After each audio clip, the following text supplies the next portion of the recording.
علامہ صاحب یہ کیا وقت کیا تھا شہادت کا، اور وہ وقت صبح جیسے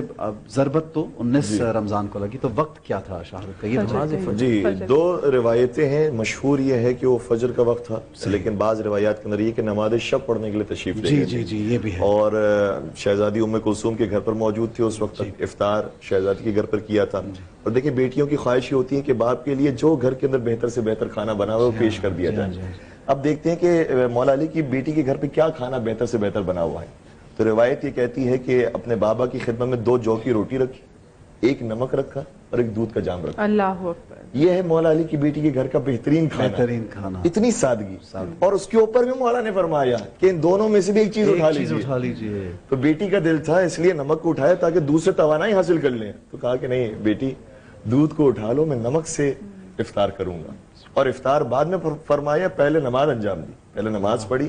پھر افطار کیا اور 3 لقموں کا افطار کیا، پھر عبادت کرنے کے لیے تشریف لے گئے اور ساری رات عبادت کرتے رہے۔ گھر سے باہر نکلا کرتے تھے اور ستاروں کو دیکھا کرتے تھے اور فرماتے تھے ما کذبت ولا کذبت،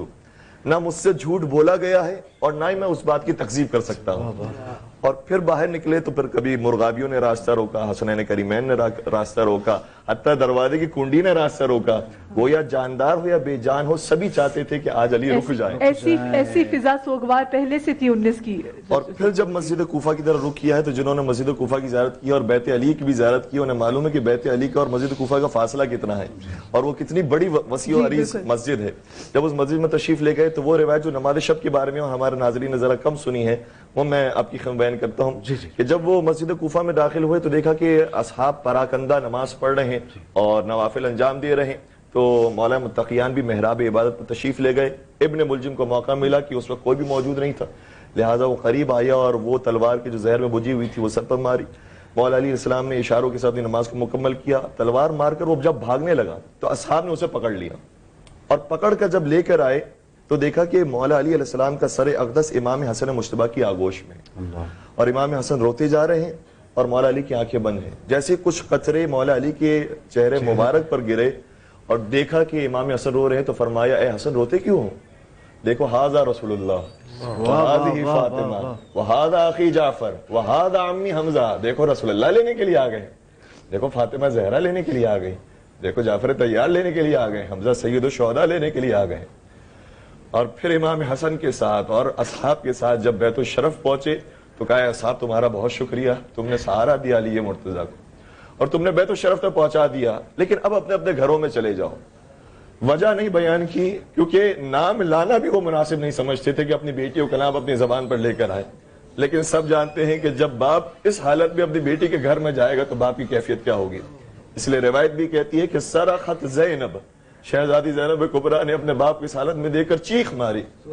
تو اسی لیے پہلے ہی اصحاب کو دور کر دیا تھا کہ تم چلے جاؤ کہ میری بیٹیوں کی آواز بھی کوئی نامحرم نہ دیکھے۔ یہ پردے کا یا امیر المومنین، آج کوفہ کے اندر آپ نے اپنی بیٹیوں کی آوازوں کا بھی پردہ رکھا ہے، کل اسی کوفہ میں انہی زینب ام کلثوم کو وہی مخنہ و چادر کوفے کے دربار میں پیش کیا جائے گا۔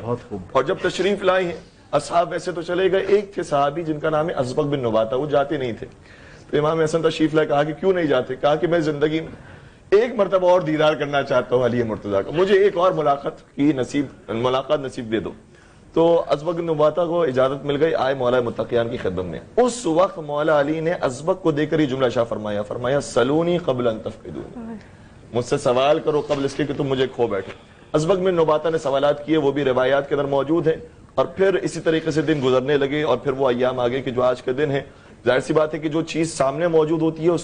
اس کی کیفیت اور ہوتی ہے، جو گزر جاتی ہے وہ تو گزر جاتی ہے۔ اس لیے 2 دن تک جو مولا علی زخمی حالت میں اپنی اولاد کے سامنے رہے نا، وہ بڑا درد بھرا منظر ہے۔ اور یہ روایت کا جملہ ہے ناداہم باسمائہم، پھر ایک وقت وہ آیا جب اپنی ایک ایک اولاد کو ان کے ناموں سے پکارا۔ مولا علی کے 12 کم از کم بیٹے تھے، 15 کم از کم بیٹیاں تھیں، ایک ایک کو نام لے کر بلایا، کہا کہ بیٹا حسن میرے قریب آؤ، بیٹا حسین میرے قریب آؤ، بیٹا عباس میرے قریب آؤ، محمد حنفیہ میرے قریب آؤ، بیٹی زینب میرے قریب آؤ، ام کلثوم میرے قریب آؤ۔ سب قریب جمع ہو گئے تو پھر فرمانے لگے اب میرا روانگی کا وقت آ گیا اور رسول خدا مجھے لینے کے لیے آ گئے، اور آخری جو جملے ادا کیے ہیں اور آواز بند ہوئی ہے، ساری اولاد اپنے بابا کے اوپر گر گئی، کسی نے پیروں کو چھوما، کسی نے سینے کو چھوما، کسی نے سر کو چھوما، اور پھر جنازہ تیار ہوا، غسل و کفن ہوا اور نجف اشرف میں جا کر دفن ہوا۔ صرف اتنا کہنا چاہوں گا کہ جن کی اولاد